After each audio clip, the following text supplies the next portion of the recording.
going to learn about punctuation marks. The first one is full stop. क्या है? Complete हो जाता है, पूर्ण रूप से है. Ram is eating a mango. A mango. तो लास्ट में क्या लगाएंगे? Full stop. वो सेंटेंस पूरी तरह से कंप्लीट है. After that question mark. Question mark कहाँ लगेगा? जब हम क्वेश्चन कब, कहाँ, कैसे, क्या हुआ, क्यों हुआ, मतलब इन सारी चीजों में जितने भी WH वर्ड्स हैं उसमें क्या लगेंगे? क्वेश्चन मार्क लगेंगे. कॉमा, लिटिल पॉज, जब सेंटेंस में एक छोटा सा पॉज दिया जाए और उसके बाद भी सेंटेंस अभी अधूरा है, पूर्ण रूप से क्लियर नहीं हुआ है, पूर्ण रूप से कंप्लीट नहीं हुआ है, तो वहाँ क्या लगेगा? कॉमा लगेगा. कॉलन, कॉलन मैं बताई हूँ एक बार पहले भी कि कॉलन जो है वो लास्ट में कॉलन जो है वो कोई भी लिस्ट बनाना है मुझे तो पहले हम कॉलन का यूज करते हैं. जैसे कोई भी लिस्ट, जैसे मुझे मान लो कि नंबर ऑफ स्टूडेंट्स लिखना है कि मैं अगर कोई फंक्शन हमारे स्कूल में होने जा रहा है और उस फंक्शन में कितने बच्चे पार्टिसिपेट करने जा रहे हैं तो उनका हमें लिस्ट बनाना होगा. तो पार्टिसिपेंट्स लिख के पहले कॉलन के साथ पार्टिसिपेंट्स लिखेंगे और उसके बाद डैश देके 1 2 3 4 5 ऐसे. तो वो कॉलम मतलब हम लिस्ट जो बना रहे हैं वहां पे हम कॉलन लगाएंगे. क्लियर हुआ? सेमी कॉलन बेटा टू इंडिपेंडेंट क्लॉज को जोड़ता है. टू इंडिपेंडेंट क्लॉज मतलब वो सेंटेंस जो किसी दूसरे पे निर्भर ना हो, पूर्ण रूप से स्वतंत्र हो. पंक्चुएशन मार्क्स में हम सेमी कॉलन लगाएंगे. एक्सक्लेमेशन साइन क्या होगा बेटा? जहाँ पे गुस्सा हो, बहुत ज्यादा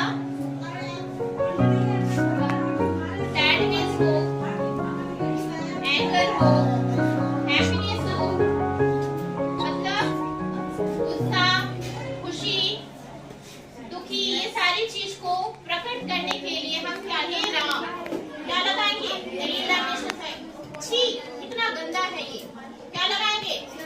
छी के बाद क्या लगेगा? एक्सक्लेमेशन. हाउ डिस्गस्टिंग, क्या लगेगा? Exclamation sign. क्लियर हुआ? May God help you.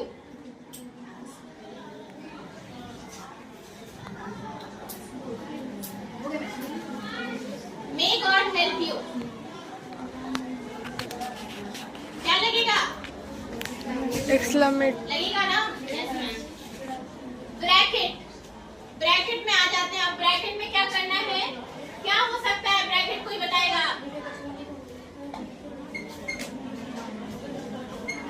किसी भी शब्द को अगर मुझे वैल्यू देना हो तब वहां पे हम उसको ब्रैकेट कर देंगे. जैसे पूरा सेंटेंस लिखना है और कोई एक वर्ड जो है उसमें बहुत इंपॉर्टेंट है, वैल्यूएबल है, तो उसको हम ब्रैकेट कर देंगे.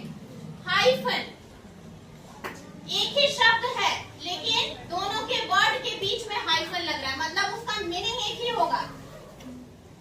आप कोई बता दो. वेल बीइंग, वेल बीइंग जो लिखते हैं तो वेल के बाद हाइफन लगा के बीइंग लिखेंगे. आइए समझ में, उसका शब्द एक ही है, दोनों के बीच में हाइफन लग रहा है. सिर्फ वर्ड्स के बीच में हाइफन लग रहा है लेकिन शब्द जो है एक ही है. ऐसे बहुत सारे शब्द आएंगे. Inverted comma and quotation mark दोनों सेम है. ठीक है, दोनों का यूज जो है ये वाला मार्क है जो किसी के कथन को व्यक्त करता है. जैसे महात्मा गांधी ने क्या कहा, उनके कथन को व्यक्त करने के लिए हम इन्वर्टेड कॉमा लगाएंगे दोनों तरफ से. क्लियर हुआ? अपोस्ट्रोफी, यह राम की किताब है, यह राम की किताब है.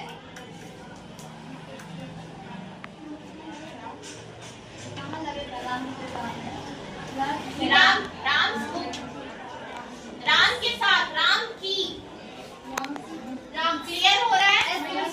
वहां पे एस लगेगा. एपोस्ट्रोफी के साथ एस लगेगा. क्लियर हुआ? तो एपोस्ट्रोफी का यूज समझ गए. स्लैश कहाँ लगता है?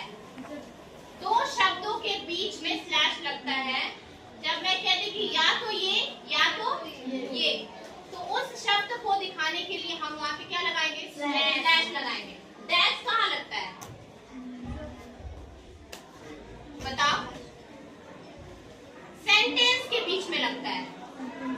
ठीक है, डैश लगेगा। हाइफन जैसे वर्ड्स के बीच में हो गया, डैश जो है सेंटेंस के बीच में हो गया। इलिप्सिस बेटा, इलिप्सिस बताइए।